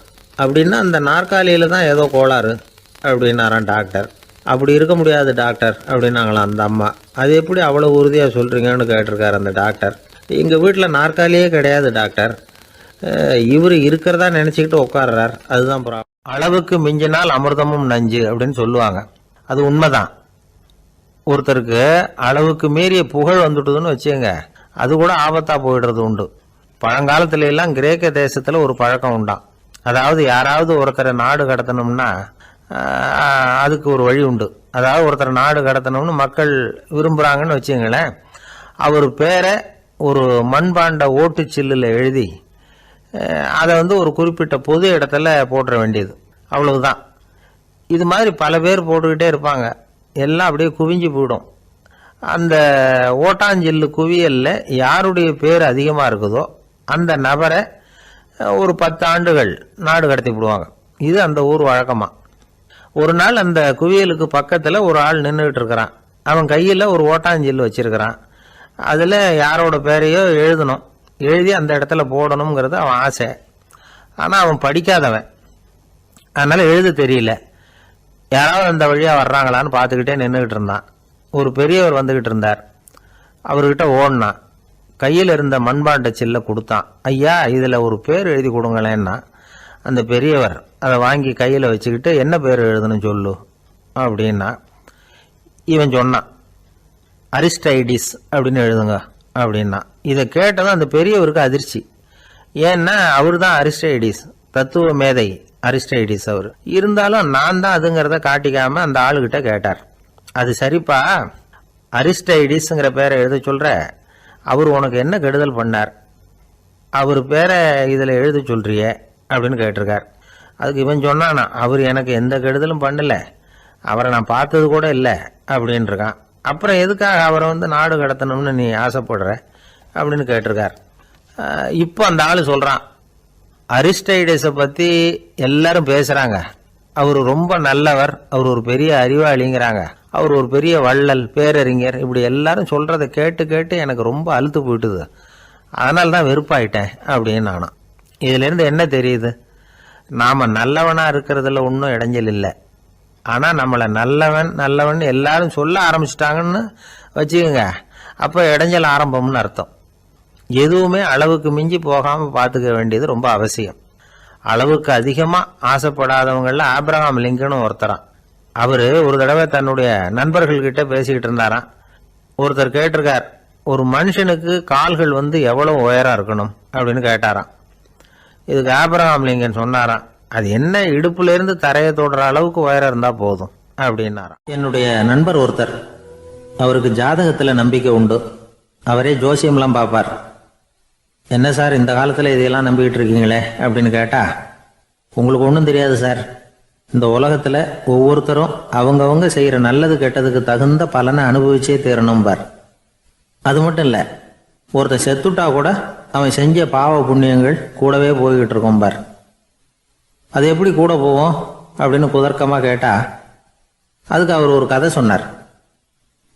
அது ரொம்ப சுவாரஸ்யமாக இருந்தது. அது என்ன கதைன்னா, ஒரு ஊரில் ஒருத்தர் இருந்தாராம். அவர் ஜோசியம் பார்க்குறதுல ரொம்ப கெட்டிக்காரரான். ஒருத்தருடைய தலைமுடியை மட்டும் அவர்கிட்ட காட்டினா போதும், அதை மட்டும் பார்த்துட்டு அவருடைய ஜாதகத்தையே அலசி விடுவாராம். அப்பேற்பட்ட திறமை. அந்த ஆள் ஒரு சமயம் கன்னியாகுமரி கடற்கரைக்கு போயிருந்திருக்கார். அங்கே கரை ஓரமாக ஒரு மண்டை ஓடு கிடந்திருக்கு. அதை எடுத்து பார்த்துருக்கார். அந்த மண்டை ஓட்டை வச்சுக்கிட்டே அதோட ஜாதகத்தை அலசியிருக்கார். இந்த மண்டை ஓட்டுக்கு உரிய ஆசாமி வாழ்க்கையில் ரொம்ப கஷ்டப்பட்டிருக்கணும், நிறைய கஷ்டத்தை அனுபவிச்சிருக்கணும். அது தாங்க முடியாமல் தான் கடலில் விழுந்து தற்கொலை பண்ணிட்டு இருக்கான் அப்படிங்கிறத அவர் கணிச்சுட்டார். இருந்தாலும் இந்த மண்டை ஓடு இன்னமும் அனுபவிக்க வேண்டியது பாக்கி இருக்கு அப்படிங்கிறத அவர் உணர்ந்தாராம். அது சரி, ஒருத்தன் உயிரோடு இருக்கிற வரைக்கும் நல்லது கெட்டதை அனுபவிக்க முடியும், செத்ததுக்கு அப்புறமும் பாக்கி இருக்குன்னா அதை எப்படி அனுபவிக்கிறது? இந்த மண்டை ஓட்டுக்கு இன்னும் கொஞ்சம் பாக்கி இருக்குங்கிறது அவருக்கு புரிஞ்சதே தவிர அதோட அர்த்தம் என்னங்கிறது சரியாக விளங்கலை. சரி, இதை இன்னும் கொஞ்சம் விவரமாக ஆராய்ச்சி பண்ணுவோம் அப்படின்னு நினச்சிக்கிட்டு அதை தன்னுடைய வீட்டுக்கு எடுத்துகிட்டு போயிட்டார். அந்த மண்டை ஓட்டை ஒரு பெட்டியில் வச்சு பூட்டினார். தன்னுடைய தனி அறையில் அதை பத்திரமா வச்சுக்கிட்டார். தினமும் ராத்திரி ஆனதும் தன்னுடைய மனைவியை பார்த்து, நீ போய் பூஜை அறையில் தனியாக படுத்துக்க அப்படின்னு சொல்லிவிட்டு தினம் ராத்திரி 12 மணிக்கு பெட்டியை திறந்து அவர் பார்ப்பார். மண்டை ஓடு அப்படியே இருந்தது தவிர இன்னும் கொஞ்சம் பாக்கி இருக்குங்கிறதுக்கு அர்த்தம் அவருக்கு விளங்கலை. அந்த மண்டை ஓட்டுக்கு இன்னும் என்ன பாக்கி இருக்க போகுது? எப்படியோ ஒரு 10 நாள் போச்சு. அந்த வீட்டம்மாவுக்கு சந்தேகம் வந்துட்டுது. நம்ம வீட்டுக்காரரு நம்மளை தனியாக ஏன் தூங்க சொல்கிறார் அப்படிங்கிற சந்தேகம். உடனே பக்கத்து வீட்டு அம்மா கிட்ட விஷயத்தை சொல்லியிருக்கிறாங்க. அந்த அம்மா உடனே, நீ கவலைப்படாத, நான் கண்டுபிடிச்சி சொல்கிறேன் அப்படின்னு சொல்லிவிட்டாங்களாம். அன்னைக்கு ராத்திரியே ஜன்னல் வழியாக எட்டி பார்த்துருக்குறாங்க. இந்த ஆள் மண்டை ஓட்டை கையில் வச்சுக்கிட்டு அது திருப்பி திருப்பி பார்த்துக்கிட்டு இருக்கிறான். அதை பார்த்துட்டாங்க. மறுநாள் காலையில் அவரோட மனைவியை பார்த்தாங்க. ஏம்மா, உன் வீட்டுக்காரருக்கு நீ முதல் மனைவியா 2வது மனைவியா அப்படின்னு கேட்டாங்களாம். எனக்கு தெரிஞ்ச வரைக்கும் நான் ஒருத்தி தான் அவருடைய மனைவி அப்படின்னாங்களாம் அவங்க. அப்படி இல்லை, நீ அவருக்கு 2வது மனைவி. முதல் மனைவியின் மண்டை ஓட்டை தான் அவர் தினமும் ராத்திரியில் எடுத்து பார்த்துக்கிட்டு இருக்கிறார் அப்படின்னாங்க அடுத்த வீட்டு அம்மா. அப்படியா விஷயம் அப்படின்னு சொல்லிவிட்டு கணவன் வீட்டில் இல்லாத நேரமாக பார்த்து அந்த மண்டை ஓட்டை எடுத்து கொண்டாந்து ஒரு உரலில் போட்டு உலக்கையால் குத்தி நொறுக்க ஆரம்பிச்சிட்டாங்க. வெளியில் போயிருந்த அந்த ஆள் அப்போ தான் உள்ளே நுழைஞ்சார். மண்டை ஓடு உலக்கை கிட்ட குத்து வாங்கிக்கிட்டு இருக்கு. அது அனுபவிக்க வேண்டியது இன்னும் கொஞ்சம் பாக்கி இருக்குங்கிறதுக்கு அர்த்தம் எனக்கு இப்போ தான் புரிஞ்சுது அப்படின்னாராம் அவர். இந்த கதையிலேருந்து நாம் இன்னொரு நீதியையும் புரிஞ்சுக்கணும். அதாவது நம்ம வீட்டை பற்றி நமக்கு புரியாததெல்லாம் அடுத்த வீட்டுக்கு. ஒரு ஊரில் ஒரு ராஜா இருந்தார். பெரிய அரண்மனையில் தான் இருக்கிறார். எல்லா வசதியும் இருந்தது. இருந்தாலும் அவர் எல்லாரும் சொல்கிறது எப்படி தெரியுமா, பிச்சைக்கார ராஜா. அப்படி ஒரு பேர் அவருக்கு நிலைச்சி போச்சு. ஜனங்களும் சரி, மற்ற தேசங்களில் உள்ளவங்களும் சரி, அவர் அந்த பேர் சொல்லியே குறிப்பிடுறது வழக்கமாக போட்டுது. இது அவருக்கு ரொம்ப கவலையாக போச்சு. என்ன இது, நம்மளை தேடி வர்றவங்களுக்கெல்லாம் நாம் சோறு போடுறோம், நம்ம புகழ்ந்து பாடல் ஏற்றி கொண்டு வர்ற புலவர்களுக்கெல்லாம் அவங்க எப்படி வந்தாலும் ஒருவேளை சோறு போடணுங்கிறது உத்தரவு. இவ்வளவுலாம் செஞ்சும் நம்மளை போய் பிச்சைக்கார ராஜான்னு எல்லாரும் சொல்கிறாங்களே, அது ஏன், எதுக்காக அப்படி சொல்கிறாங்க? இதுதான் ராஜாவுக்கு குழப்பம். சரி, இதை பற்றி நம்ம அமைச்சர்கள்கிட்ட கேட்கலாமா அப்படின்னு யோசனை பண்ணார். இந்த விஷயத்தை போய் அவங்ககிட்ட எப்படி கேட்கறதுன்னு அவருக்கு தயக்கமாக இருந்தது. கௌரவ குறைச்சலாக தெரிஞ்சுது அவருக்கு. சரி, சாதாரண குடிமக்கள்கிட்ட இதை பற்றி கேட்கலாமா அப்படின்னு யோசனை பண்ணார். கேட்கலாம், ஆனால் அவங்க யாரும் ராஜா முன்னாடி வந்து நின்று தைரியமாக பேசக்கூடிய அளவுக்கு இல்லை. ராஜாவோட குழப்பம் நாளுக்கு நாள் அதிகமாக போச்சு. கடைசியாக அவர் ஒரு முடிவுக்கு வந்தார். அதாவது இதை பற்றி ஒரு பிச்சைக்காரங்கிட்டே கேட்டு பார்த்துட்டா என்ன. இதுதான் அவர் பண்ண முடிவு. உடனே மாறு வேஷம் போட்டுக்கிட்டு நகர்வலம் போனார். ஒரு பிச்சைக்காரனை கண்டுபிடிச்சார். இதை பாருப்பா, நம்ம ராஜாவை எல்லாரும் பிச்சைக்கார ராஜான்னே சொல்கிறாங்களே, அதுக்கு என்ன காரணமாக இருக்கும் அப்படின்னு கேட்டார். அதுக்கு அவன் சொல்கிறான், இதுக்கான பதிலை இன்னும் ஒரு 30 நாளில் சொல்கிறேன் அப்படின்னா.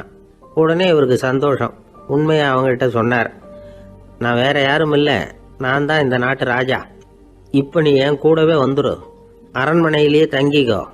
30 நாள் கழித்து எனக்கு பதில் சொல்லிவிட்டு அதுக்கப்புறமா நீ போகலாம் அப்படின்னு சொல்லி அழைச்சிட்டு வந்துட்டார். அரண்மனையில் ஒரு மூலையில் அவன் தங்கறதுக்கு இடம் கொடுத்தார். தினம் 2 வேளையும் இவனுக்கு சோறு போடுங்க அப்படின்னு உத்தரவு போட்டார். ராஜா கொடுத்த இடத்துல போய் உக்காந்துக்கிட்டான் அந்த பிச்சைக்காரன். தினமும் அந்த அரண்மனையில் நடக்கிறதையெல்லாம் கவனிச்சிக்கிட்டு வந்தான். வேளைக்கு சாப்பாடு வரும், சாப்பிட்டுக்கிட்டு இருக்கான். இப்படி 30 நாள் முடிஞ்சுது. ராஜா வந்தார். என்னோட கேள்விக்கு பதில் என்னன்னு கண்டுபிடிச்சிட்டியான்னார். கண்டுபிடிச்சிட்டேன்னா. என்ன எல்லாரும் பிச்சைக்கார ராஜான்னு சொல்கிறாங்களே, அது நியாயமாக படுதா உனக்குன்னு கேட்டார். நியாயமாக தான் படுது, சந்தேகம் இல்லாமல் நீங்கள் பிச்சைக்கார ராஜா தான்.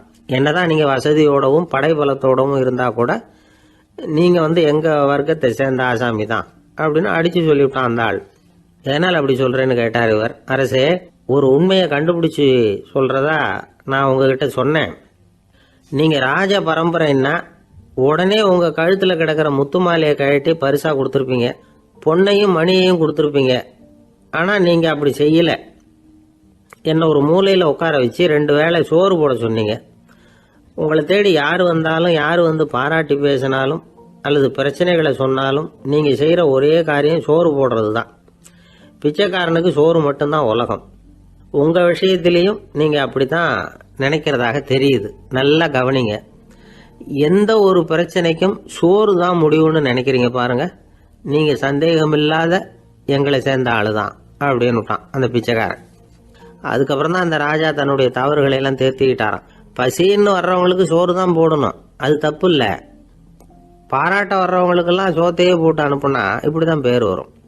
எனக்கு தெரிஞ்ச ஒருத்தர் தினமும் யாராவது ஒருத்தரை தன் வீட்டுக்கு அழைச்சிட்டு போவார், சாப்பாடு போட்டு அனுப்புவார். முன்னறிவிப்பு இல்லாமல் திடீர்னு ஒரு விருந்தாளியோட வீட்டில் போய் இவர் நிற்கிறது வழக்கம். அந்த அம்மாவும் இவருக்காக தயார் பண்ணி வச்சிருந்ததை இவர் அழைச்சிட்டு வந்திருக்கிற விருந்தாளிக்கு போட்டுருவாங்க. விருந்தாளி சாப்பிட்டுட்டு போனதுக்கப்புறம் இவர் மனைவி கிட்ட உனக்கு சிரமம் வேணாம் அப்படின்னு சொல்லிவிட்டு பக்கத்தில் உள்ள ஒரு ஹோட்டலுக்கு போய் காசு கொடுத்து சாப்பிட்டுட்டு வந்துடுவார். பல நாள் இப்படி நடக்கும். ஒரு நாள் அவரை தனியாக கூப்பிட்டுக்கிட்டு போய் ஏன் இப்படி பண்ணுறீங்கன்னு கேட்டோம். அதுக்கு அவர் சொல்கிறாரு, எங்கள் வீட்டு சாப்பாட்டிலேருந்து தப்பிக்கிறதுக்கு எனக்கு வேற வழி எதுவும் தெரியல சார், அதனால தான் இப்படி பண்ணிகிட்டு இருக்கிறேன் அப்படின்னார் ரொம்ப பரிதாபமாக. இப்பெல்லாம் நம்ம ஊரில் மாமியார் மருமகள் ஒருத்தர் நல்லா புரிஞ்சுக்கிட்டு நல்ல விதமாக தான் இருக்கிறாங்க பல இடத்துல. அதனால் நான் இப்போ சொல்ல போகிற கதையை கேட்டுவிட்டு இந்த காலத்தில் அவ்வளவு மோசமாக யார் சார் நடந்துக்கிறாங்க அப்படின்னு கேட்டு யாரும் சண்டைக்கு வரக்கூடாது. இன்னொரு உண்மையையும் சொல்லிவிடுறேன். அதாவது இந்த கதையை நமக்கு எழுதி அனுப்பி இருக்கிறதே கொஞ்ச நாளில் மருமகளாகவும் அதுக்கப்புறம் கொஞ்ச காலத்தில் மாமியாராகவும் ஆக போகிற ஒரு நேயர் தான். சரி, இந்த கதைக்கு வருவோம். அதாவது ஒரு சின்ன குடும்பம், அந்த வீட்டில் மாமியார் ஆட்சி, அவங்க வச்சது தான் சட்டம். பிள்ளையாண்டான் எப்படின்னா அம்மா சொல்கிறதையும் கேட்டுக்குவான், மனைவி சொல்கிறதையும் கேட்டுக்குவான், நமக்கு என்னத்துக்கு வம்புங்கிற டைப்பு. மருமகள் பேரில் குறை கண்டுபிடிக்கிறதுலையே அந்த மாமியாருக்கு ஒரு சுவாரஸ்யம். சின்ன சின்ன விஷயத்துலையெல்லாம் குத்தம் கண்டுபிடிச்சிக்கிட்டே இருக்கிறாங்க. பொதுவாக எல்லாரும் எப்படின்னா ஏதாவது ஒரு காரணத்துக்காக சண்டை போட்டுக்கிட்டு இருப்பாங்க. அந்த அம்மா எப்படின்னா ஏதாவது ஒரு சண்டையை போடுறதுக்காக காரணத்தை தேடிக்கிட்டு இருப்பாங்க. அப்படி ஒரு மனசு. அந்த மருமக பொண்ணு பாவம் பயந்து பயந்து ஒவ்வொரு காரியமும் செஞ்சுக்கிட்டு வந்தது. இப்படியே பல வருஷம் ஓடி போட்டுது. அந்த மாமியாருக்கும் ரொம்ப வயசாகிட்டுது. இருந்தாலும் அந்த பழைய சுபாவம் மட்டும் மாறவே இல்லை. திடீர்னு ஒரு நாள் பக்கவாதம் வந்து அந்த அம்மாவுக்கு ஒரு பக்கம் கை கால் இழுத்துக்கிட்டுது. வாய் சுத்தமாக பேச முடியாமல் போயிட்டுது. சத்தம் மட்டும் வரும். ஒரு பக்கத்து கை காலை அசைக்க முடியும். பேசுறதெல்லாம் கையால் தான், அதாவது கை சைகையால். இப்படிப்பட்ட நிலைமையில கூட அந்த பொண்ணு தண்ணியோ பாலோ இவங்க எதிரில் கொண்டாந்து வச்சா அதை வேணும்னே தட்டி விட்டுட்டு ஒம்பு வளர்க்குறது. அதுக்கப்புறம் அந்த பொண்ணு தரையை சுத்தப்படுத்தும்ல, அதை பார்த்து ரசிக்கிறது. இருந்தாலும் அந்த பொண்ணு இதையெல்லாம் பெருசுப்படுத்தாமல் ரொம்ப பொறுமையாக தான் இருந்தது. ஒரு நாள் வீட்டில் வச்சுருந்த பாலை பூனை குடிச்சிட்டு போயிட்டுது. வயசான காலத்தில் இந்த அம்மா பால் இல்லாமல் கஷ்டப்படுவாங்களே அப்படின்னு நினச்சி பக்கத்து வீட்டில் போய் கொஞ்சம் பால் வாங்கிட்டு காய்ச்சி மாமியார் முன்னாடி கொண்டாந்து வச்சுது அந்த பொண்ணு. வழக்கம் போல் அந்த அம்மா பாலை தட்டி விட்டுட்டாங்க. இது அந்த மருமக பொண்ணு கவனிச்சுட்டுது. இவ்வளவு நாள் பொறுமையாக இருந்த அந்த மருமகளுக்கு இன்னைக்கு இதை பார்த்து தான் அசாத்திய கோபம் வந்துட்டுது. கதவுக்கு பக்கத்தில் சாத்தி வச்சுருந்த உலக்கையை எடுத்து மாமியார் தலையில் போட, அது குறி தவறி கழுத்தில் பட, அந்த அம்மா கழுத்தை பிடிச்சிக்கிட்டு ஊன்னு கத்த, இந்த பொண்ணு ஒன்றும் அலட்டிக்காமல் உலக்கையை எடுத்து மறுபடியும் கதவு பக்கம் சாத்தி வச்சுட்டு அது பாட்டுக்கு நடந்து போயிட்டுது. இருந்தாலும் மனசுக்குள்ளே லேசாக ஒரு பயம். கணவன் வீட்டுக்கு வந்ததும் என்ன விஷயம்னு கேட்டால் எப்படி சமாளிக்கிறது. அன்னைக்குன்னு பார்த்து ரொம்ப நேரம் கழித்து வீடு சேர்ந்தான் கணவன். உடனே அந்த அம்மா புகார் பண்ண ஆரம்பிச்சுட்டுது. பேச்சு தான் வராத. அதனால் ஒரு பக்கத்து கையால் சைகை காட்டுது. கதவுக்கு பக்கத்தில் இருந்த உலக்க பக்கமாக கையை நீட்டி காட்டி அப்படியே அந்த கையை தன் கழுத்துக்கு பின்பக்கமாக சுற்றி காட்டி நாக்கை வெளியில் நீட்டி நடந்த விஷயத்தை புரிய வைக்கிறதுக்கு முயற்சி பண்ணுது. இவனுக்கு ஒன்றும் புரியல. என்ன சொல்கிறாங்க அம்மா அப்படின்னு மனைவிகிட்ட கேட்குறான். அதுக்கு அந்த பொண்ணு ரொம்ப புத்திசாலித்தனமா, என்னங்க உங்கள் அம்மா சொல்கிறது உங்களுக்கு இன்னும் புரியலையா? அவங்க உங்களை பார்த்து என்ன சொல்கிறாங்கன்னா, ஏன்டா உலக்க மாதிரி நிற்கிற, சாக போகிற எனக்கு சங்கிலி எதுக்கு, என் கழுத்தில் கிடக்கிற இந்த சங்கிலியை கழட்டி என் மருமக கழுத்தில் போடுறா அப்படின்னு சொல்கிறாங்க அப்படின்னு தான். ஓ அப்படியா விஷயம்னு சொல்லி அம்மா கழுத்தில் இருந்த சங்கிலியை எடுத்து மனைவி கழுத்தில் போட்டுட்டு, அம்மா உன் விருப்பப்படியே போட்டாச்சு, இனிமேலாவது நிம்மதியாக படுத்து தூங்கு அப்படின்னு சொல்லிவிட்டு உள்ளே போயிட்டான். பார்த்தீங்களா கதையை? அதனால தான் மாமியார்கள் சைகை காட்டுறதுன்னா கூட இனிமேல் ஜாக்கிரதையாக இருக்கணும். 2 பேர் சுவாரஸ்யமாக பேசிகிட்டு இருக்கிறப்போ குறுக்க புகுந்து தொந்தரவு பண்ணுறதுக்குன்னே சில பேர் இருப்பாங்க. அது ரொம்ப இடைஞ்சலாக இருக்கும். இதே மாதிரி மின்காந்தம் கூட குறுக்க புகுந்து தொந்தரவு பண்ணும். கடைசியில் அது ஒரு பெரிய இடைஞ்சலில் கொண்டாந்து விட்டுரும். சில வீடுகளில் கேபிள் கனெக்ஷன் இல்லாமல் சில தனியார் டிவி காட்சிகள் தெரியும். அதுக்கு என்ன காரணம்னா இந்த மின்காந்த குறுக்கீடு தான் காரணம். இதைத்தான் சுருக்கமாக இஎம்ஐ அப்படின்னு சொல்கிறாங்க. அதாவது எலக்ட்ரோ மேக்னெட்டிக் இன்டர்ஃபியரன்ஸ். இது ஏற்படக்கூடிய இடங்கள் எது எதுன்னு எடுத்துக்கிட்டால் அது ஒரு பெரிய பட்டியலாகவே போயிடும். இந்த இஎம்ஐ தொந்தரவு கேபிள் டிவியில் மட்டும்தான் இல்லை, ராக்கெட் ஏவுதளத்தில் உள்ள ரேடார்கள், அங்கே உள்ள சில சக்தி வாய்ந்த தொலைத்தொடர்பு சாதனங்கள், விமான தளங்களில் உள்ள ரேடார்கள், கப்பல் தளங்களில் பொருத்தப்பட்டிருக்கக்கூடிய சக்தி வாய்ந்த ஆண்டனாக்கள், இப்படி நிறைய சொல்லலாம். காவல் நிலையங்களில் பயன்படுத்தப்படுகிற வயர்லெஸ் தொடர்பு சாதனங்கள் கூட ஓரளவுக்கு இந்த மின்காந்த அலைகளை வெளியிடும். நம்ம வீட்டில் உட்காந்துக்கிட்டு ரேடியோ கேட்டுக்கிட்டு இருப்போம் அல்லது டிவி பார்த்துக்கிட்டு இருப்போம். அந்த சமயத்தில் பக்கத்து தெருவில் ஒரு மோட்டார் சைக்கிள் அல்லது காரு, குறிப்பாக பெட்ரோல் இன்ஜின், அது போகிறப்போ அதில் உள்ள மின்கலத்தில் அதாவது மேக்னெட்டோ பேட்டரியிலிருந்து வெளிப்படுகிற மின்காந்த அலை இங்கே டிவியிலையும் ரேடியோவிலையும் கரகரப்பை உண்டு பண்ணும். சரி, இது பெருசாக என்ன இடைஞ்சலை உண்டு பண்ணிட போகுது அப்படின்னு நாம் அலட்சியமாக நினைக்கலாம். வயசானவங்களுக்கு மறதி நோயின்னு ஒன்று வரும்ல, அல்ஷமீர், அதாவது மூளையில் உள்ள செல்கள் செயலிழந்து போயிடுறது. அது செய்ய வேண்டிய வேலையை மறந்துடும். மனைவியே எதிரில் நின்னா கூட உன்னை எங்கேயோ பார்த்தது மாதிரி தெரியுதே அப்படின்னு சொல்லிட்டு இருப்பாங்க. அப்படி ஒரு மறதி. இந்த விசித்திரமான நோய்க்கு இதுவரைக்கும் மருந்தே இல்லைன்னு வேற சொல்கிறாங்க. இந்த மைக்ரோ ஓவன் அப்படின்னு சொல்லக்கூடிய சமையல் அடுப்புகள் கூட மின்காந்த அலைகளை வெளியிடுது. சமயத்தில் சில தொழிற்சாலைகளில் கூட பெரிய விபத்துக்களை இந்த இஎம்ஐ உண்டு பண்ணிவிடும். இதை பற்றி தீவிரமாக சிந்திக்க ஆரம்பித்ததே ஒரு விபத்துக்கு பிறகு தான். அமெரிக்காவுக்கும் வியட்நாமுக்கும் இடையில் போர் நடந்தது. அந்த சமயம் அமெரிக்காவுக்கு சொந்தமான விமானம் தாங்கி கப்பல் ஒன்று வியட்நாமை தாக்கிறதுக்கு தயாராக ஏவுகணைகளோட கடலில் நிறுத்தி வைக்கப்பட்டிருந்தது. தற்செயலாக அந்த பகுதியில் கப்பல் தொலைத்தொடர்பு பகுதிக்கு அருகில் ஊடுருவிய இந்த சக்தி வாய்ந்த ரேடியோ அலைகள் ஏவுகணையில் இருந்த மின்னணு சர்க்கியூட்டை பூர்த்தி செஞ்சு வச்சுட்டுது. அவ்வளவுதான், ஏவுகணை அங்கேயே வெடித்து சிதறி போச்சு. 130 பேர் அந்த இடத்துலயே உடல் கருகி செத்து போட்டாங்க. ஏகப்பட்ட பொருள்கள் நாசம். இந்த விபத்துக்கான காரணம் என்னங்கிறத உடனடியாக யாராலையும் கண்டுபிடிக்க முடியல. ரொம்பவும் கடுமையாக முயற்சி பண்ணி கடைசியாக கண்டுபிடிச்சாங்க, இது இந்த இஎம்ஐ வேலை தான் அப்படின்னு. மின்னணு தொலைபேசிகள் இருக்கு, இதில் பேசும்பொழுது நம்ம காதை அதாவது செவியை ஊடுருவக்கூடிய மின்காந்த அலையானது மூளைக்கு போய் அங்கே மூளை கட்டிகளை உருவாக்க ஊக்கம் கொடுக்குது அப்படின்னு வேற கண்டுபிடிச்சிருக்கிறாங்க. இந்த இஎம்ஐ ரொம்ப குறைஞ்ச மின்காந்த அழுத்தத்தில் நமக்கு எந்த பாதிப்பையும் ஏற்படுத்துறதில்லை. மின்காந்த அலைகள் அழுத்தத்தோடு இருக்கிற இடங்களில் ரொம்ப நேரம் இருந்தோம்னா நம்ம உடம்பின் வெப்பநிலை 2 டிகிரி செல்சியஸ் வரைக்கும் அதிகரிக்குதாம். அதனால் வெப்பநிலையை சீராக்கிறதுக்கு இதய துடிப்பும் அதிகரிக்குது. இப்படிலாம் கண்டுபிடிச்சிருக்கிறாங்க. இப்போல்லாம் இந்த மின்காந்த குறுக்கீடுகளை தடுக்கிறது எப்படி அப்படின்னு விஞ்ஞானிகள் யோசனை செய்ய ஆரம்பிச்சிருக்கிறாங்க. இந்த விஷயத்தில் அலட்சியமாக இருந்தோம்னா எதிர்காலத்தில் நிறைய பேருக்கு இந்த ஞாபக மறதி நோய் வந்துடும். அப்புறம் அது ரொம்ப கஷ்டமாக போயிடும். ஒரு குடும்ப தலைவர் தன் மனைவியை பார்த்து, யார் நீ, உன்னை எங்கேயோ பார்த்தது மாதிரி இருக்குதே அப்படின்னு சொல்லிக்கிட்டு இருந்தார். உடனடியாக அவரை போய் பார்த்தேன். வாங்க டாக்டர்கிட்ட போகலாம் அப்படின்னு. அவர் என்னை தனியாக அழைச்சிட்டு போய் காதோட காதாக மெதுவாக சொல்கிறார், இதை பார்ப்பா, என் கையில் பணம் இல்லாத போகலாம், அப்படி மறதி நோய் வந்துவிட்டது மாதிரி நடிச்சுக்கிட்டு இருப்பேன், அவ்வளவுதான், அதை நீ கண்டுக்காத அப்படின்னார். ஒரு பெரிய பியானோ கலைஞர் வியன்னாவில் இருந்தார். ரொம்ப புகழ்பெற்ற இசை கலைஞர் அவர். இங்கிலாந்து மகாராணி விக்டோரியா அவருடைய சங்கீதத்தை கேட்கணும்னு ஆசைப்பட்டாங்க. அவரை அரண்மனைக்கு கூப்பிட்டாங்களாம். பியானோ வாசிக்க சொல்லி கேட்டாங்களாம். இவரும் ரொம்ப பிரமாதமாக வாசித்து காட்டியிருக்கார். உடனே பாராட்டி பரிசுகள்லாம் கொடுத்து அனுப்புனாங்களாம். அந்த இசையை கேட்கறதுல அரசிக்கு ரொம்பவும் ஆர்வம் உண்டு. அதனால் அதுக்கப்புறமும் அந்த கலைஞர் அடிக்கடி அரண்மனைக்கு வர வேண்டிய அவசியம் ஏற்பட்டது. ஏன்னா அரசி கூப்பிட ஆரம்பித்தாங்க. இவர் போகணும், அங்கே இசை நிகழ்ச்சி நடத்தணும். இவர் அங்கே பாடி வாசிக்கிறது உண்டு.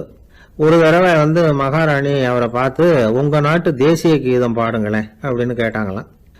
உடனே அவர் தன்னுடைய நாடான ஆஸ்திரியாவின் தேசிய கீதத்தை பாடியிருக்கிறார்.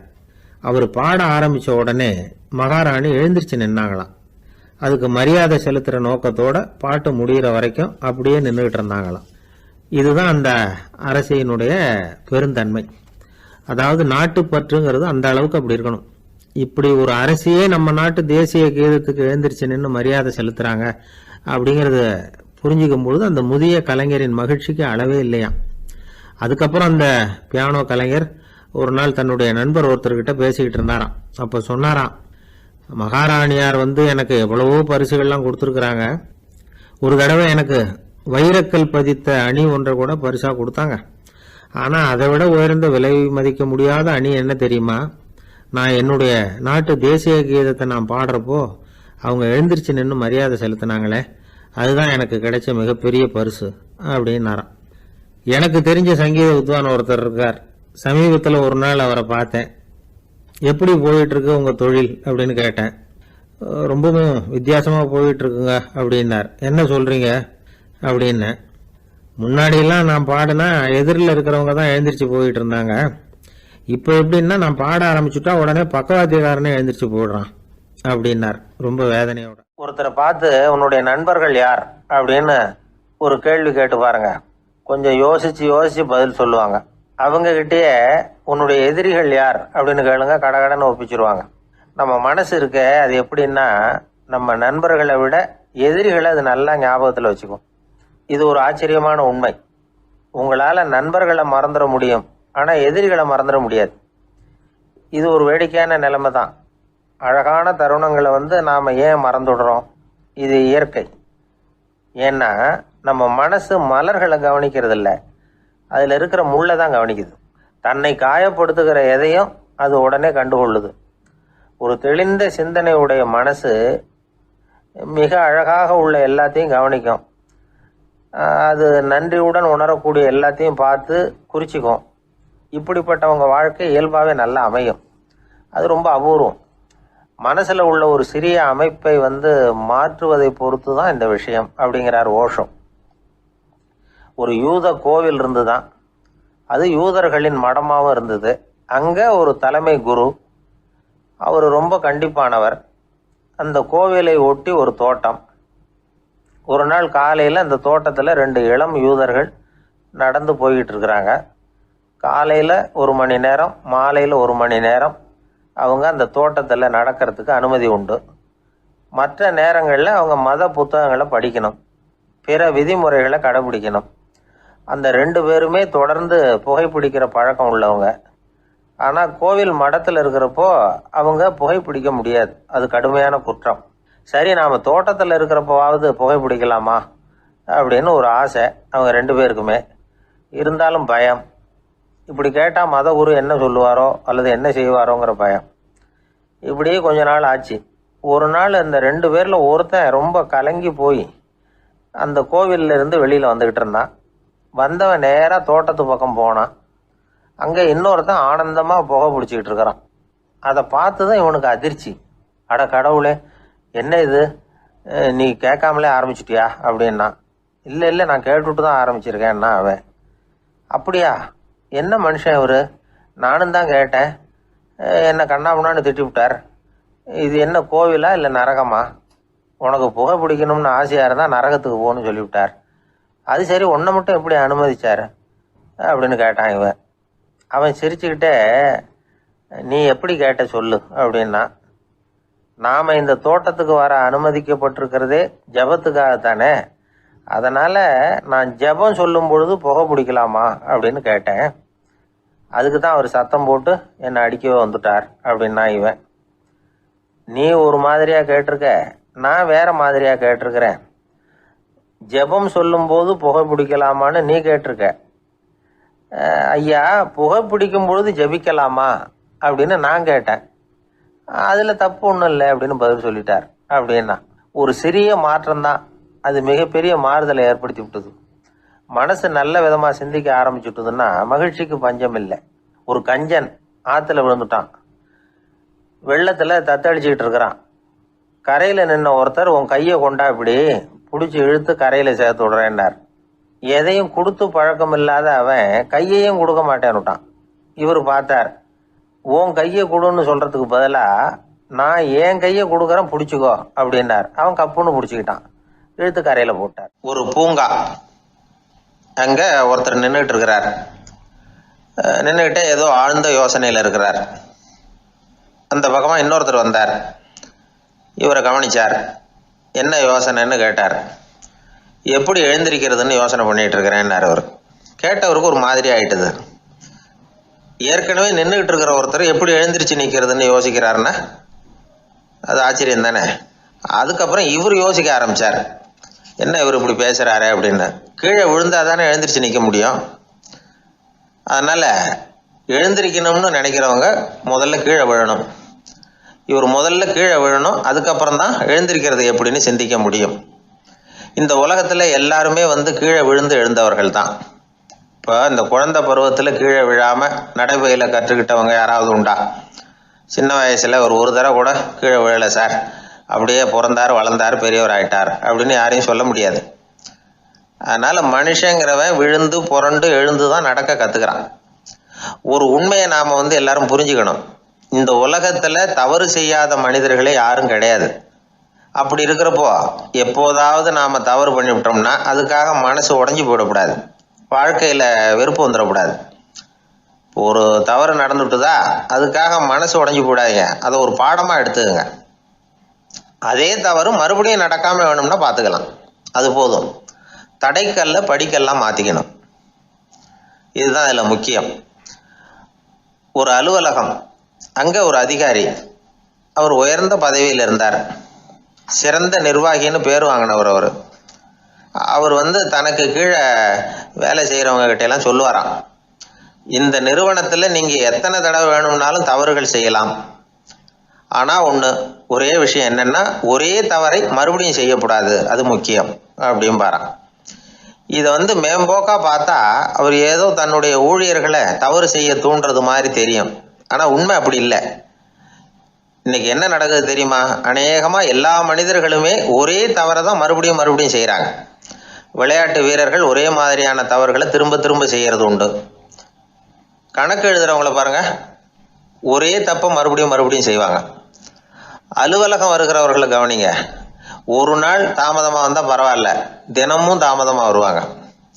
இது மாதிரி செய்த தவறையே திரும்ப திரும்ப செய்கிறதுக்கு என்ன காரணம் அப்படின்னா சோம்பல், ஞாபக மறதி, கவனக்குறைவு, தன்னுடைய திறமை பேரில் அளவுக்கு மீறிய நம்பிக்கை, இப்படி இதில் ஏதாவது ஒரு காரணமாக இருக்கலாம் அப்படிங்கிறாங்க இது பற்றி ஆய்வு செய்கிற வல்லுநர்கள்.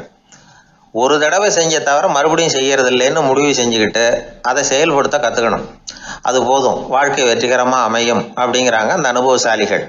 அதனால் வெற்றிகரமாக வாழ்க்கையில் நடைபோட விரும்பும் இளைஞர்கள் தவிர்க்க வேண்டியது என்னென்னா, முதல்ல சோம்பலை தவிருங்கள், சுறுசுறுப்பாக இயங்குங்கள் அப்படிங்கிறது அவங்க அறிவுரை. ரெண்டாவது ஞாபக மறதி, எந்த செயல்லையும் ஈடுபாடு வேணும், அக்கறை வேணும். மூணாவது கவனக்குறைவு, எதையும் அலட்சியப்படுத்தக்கூடாது. நாலாவது என்னால் முடியாதது எதுவுமே கிடையாது அப்படிங்கிற அளவுக்கு மீறிய நம்பிக்கை, அது ஆபத்தில் கொண்டு போய் விட்டுரும். அதனால் முதல் தவறு உங்களுக்கு ஒரு பாடமாக அமையணும்.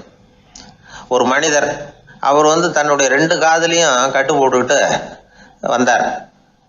அவருடைய நண்பர் அதை கவனிச்சுட்டார். என்ன சார் ஆச்சு, 2 காதுலையும் கட்டு போட்டுருக்கீங்களே அப்படின்னு விசாரிச்சார். ஒன்றுமில்லை சார், வீட்டில் ரொம்ப ஆர்வமாக டிவியில் கிரிக்கெட் மேட்ச் பார்த்துக்கிட்டு இருந்தேன். அப்போது என்னுடைய மனைவி துணிகளுக்கு அயர்ன் பண்ணிக்கிட்டு இருந்தாங்க. அயர்ன் பாக்ஸை அப்படியே வச்சுட்டு அடுப்பங்கரைக்கு போயிட்டாங்க. அந்த சமயம் பார்த்து டெலிஃபோன் பண்ணி அடிச்சுது. அவசரமாக ஓடி போய் அதை எடுத்து காதில் வச்சேன். அப்போ தான் தெரியும் அது அயர்ன் பாக்ஸுங்கிற விஷயம். சூடாக இருந்ததா, சுட்டு விட்டுது அப்படின்னாரு. 1 காது சரி சார், 2 காதும் ஏன் அப்படி ஆச்சு அப்படின்னு கேட்டார். அதே ஆள் மறுபடியும் ஃபோன் பண்ணா சார் அப்படின்னாரு இவர். எவ்வளோ தூரம் யோசிச்சிருப்பார் பாருங்க. அதனால் ஒரு தவறு மறுபடியும் நடக்கக்கூடாது. முதல் தவறு உங்களுக்கு ஒரு பாடமாக அமையட்டும் அப்படிங்கிறது தான் இதிலிருந்து நாம் தெரிந்து கொள்ள வேண்டிய கருத்து. அதனால் தவறுகள் அதெல்லாம் தடைக்கெல்லாம் நினைக்க வேண்டாம், படிக்கெல்லாம் நினைப்போம். அப்படி நினைச்சோம்னா வாழ்க்கையில் வெற்றி நிச்சயம். ஒரு ராஜா இருந்தார். அவர் ஒரு பெரிய கோயில் கட்டினார். பல ஊர்கள்லேருந்து சிற்பிகள்லாம் கொண்டுகிட்டு வந்தார். அழகழகா சிற்பங்களை செய்ய சொன்னார். ஊரில் உள்ள ஜனங்களும் கோயில் கட்டுறதுக்கு அவங்களால முடிஞ்ச உதவியை செஞ்சாங்க. ராத்திரி பகலா வேலை நடக்குது. கோயில் கொஞ்சம் கொஞ்சமாக வசந்துக்கிட்டே வந்துட்டுது. அந்த ஊரில் ஒரு வயசான அம்மா இருந்தாங்க, ரொம்ப ஏழை. அவங்களுக்கு மனசுக்குள்ள ஒரு உறுத்தல், இந்த ஊரில் எல்லாரும் இந்த கோவில் கட்டுறதுக்கு அவங்களால முடிஞ்ச உதவியை பண்ணிட்டு இருக்கிறாங்க, நம்மளால ஒன்றும் பண்ண முடியலையே அப்படின்னு நினச்சி கவலைப்பட்டாங்க. அவங்களுக்கு மனசு கேட்கல, ஏதாவது செய்யணும் நம்மளால முடிஞ்சது அப்படின்னு யோசனை பண்ணாங்க. நல்ல வெயில் நேரத்தில் சிற்பிகள்லாம் ரொம்ப சிரமப்பட்டு சிலை வடிச்சுக்கிட்டு இருக்கிறாங்கல்ல, அவங்களுக்கு அந்த நேரம் தாகம் எடுக்குமே. அதனால சிரமப்பட்டு ஒரு குடத்துல தண்ணி எடுத்துக்கிட்டு அதை இடுப்புல வச்சுக்கிட்டு மெதுவா கொண்டுகிட்டு அங்கே போறது அப்படின்னு முடிவு பண்ணிட்டு அந்த அம்மா போச்சு. அங்கே போய் வேலை செய்யறவங்களுக்கு தாகம் எடுக்கிறப்போலாம் ஒரு கோவலையில தண்ணியை எடுத்து கொடுத்துக்கிட்டு இருக்கிறது. இப்படியே பண்ண ஆரம்பிச்சுட்டு அந்த அம்மா. ஏதோ அந்த அம்மாவால முடிஞ்ச ஒரு சின்ன உதவி இது. இப்படி கொஞ்சம் கொஞ்சமா வேலை நடந்தது. கோபுரம் வசந்தது, எல்லா வேலையும் முடிஞ்சது. இனிமே கடைசியா கற்ப கிரகத்தின் மேல விமானம் அமைக்க வேண்டியதுதான் பாக்கி. அந்த வேலையும் ஆரம்பமாச்சு. அந்த சிற்பிகள்லயே அனுபவசாலியான ஒருத்தர் இந்த அம்மாவை தேடிட்டு வந்தார். பாட்டி, உங்ககிட்ட இருக்கிற ஏதாவது ஒரு பொருளை கொடுங்க, அந்த விமானத்துல வைக்கலாம் அப்படின்னு நாங்க நினைக்கிறோம் அப்படின்னார். இந்த அம்மாவுக்கு ஒன்றும் புரியல. ஏதாவது இருந்தாவில கொடுக்கலாம், எதுவும் இல்லையே, என்ன பண்றது யோசனை பண்ணாங்க. இத பாருப்பா, என்கிட்ட என்ன இருக்கு, இந்த வாசப்படியில கிடக்குது, இந்த கல்லு தான் இருக்குது, வேணும்னா இதை எடுத்துட்டு போங்க அப்படின்னாங்க. உடனே அந்த கல்லை பேத்து எடுத்துட்டு போயிட்டாங்க அவங்க. அங்க போய் பார்த்தா என்ன ஆச்சரியம், அந்த விமானத்து உச்சியில கலசங்களை அமைக்கிறதுக்கான பிரம்ம எந்திரத்தை மூடுற கருங்கல் ஒண்ணு தேவையா இருந்தது. இவங்க எடுத்துட்டு போன கல்லு அதுக்கு ரொம்ப பொருத்தமா அமைஞ்சு போச்சு. ஏதோ அதுக்காகவே அளவெடுத்து செஞ்சது மாதிரி அமைஞ்சுட்டுது. அந்த கல்லையே அங்க அப்படியே பதிச்சுட்டாங்க. ஒரு வழியா கோவிலை கட்டி முடிச்சாங்க. அடுத்தது கும்பாபிஷேகம், அதுவும் ரொம்ப சிறப்பா கோலாகலமா நடந்து முடிஞ்சது. இவ்வளவையும் பார்த்த அந்த ராஜாவுக்கு மனசுக்குள்ள ரொம்ப பெருமையா இருந்தது. இவ்வளவு பெருசா இந்த கோவில் உருவாகிறதுக்கும் இவ்வளவு சிறப்பா இந்த விழா நடக்கிறதுக்கும் நாம தானே காரணம் அப்படின்னு மனசுக்குள்ள நினைச்சுக்கிட்டார். இப்படி நினைச்சுக்கிட்டே அன்னைக்கு ராத்திரி அரண்மனையில படுத்து தூங்கினார். உடனே ஒரு கனவு. ஆண்டவனே அந்த ராஜாவோட கனவுல வந்தார்.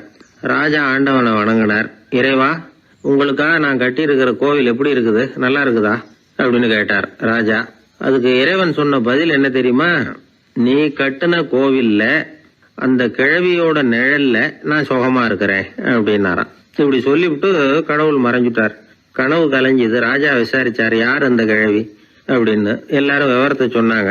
அப்பதான் ராஜா நினைச்சு பார்த்தார், இந்த கோவிலை நானே கட்டினதாக ரொம்ப பெருமைப்பட்டுக்கிட்டேன். ஆனா அந்த வயசான அம்மா வீட்டு வாசல்ல கிடந்த கல்லு அது இறைவனுக்கு சுகமான நிழல் கொடுக்கறதாக சொல்றாரு அப்படிங்கறத எண்ணி பார்த்தார். நான்கிற எண்ணம் நழுவி போயிட்டுதான். கோபுரம் எவ்வளவு பெருசுங்கிறது முக்கியம் இல்ல, குணம் எவ்வளவு பெருசுங்கிறது தான் முக்கியம்.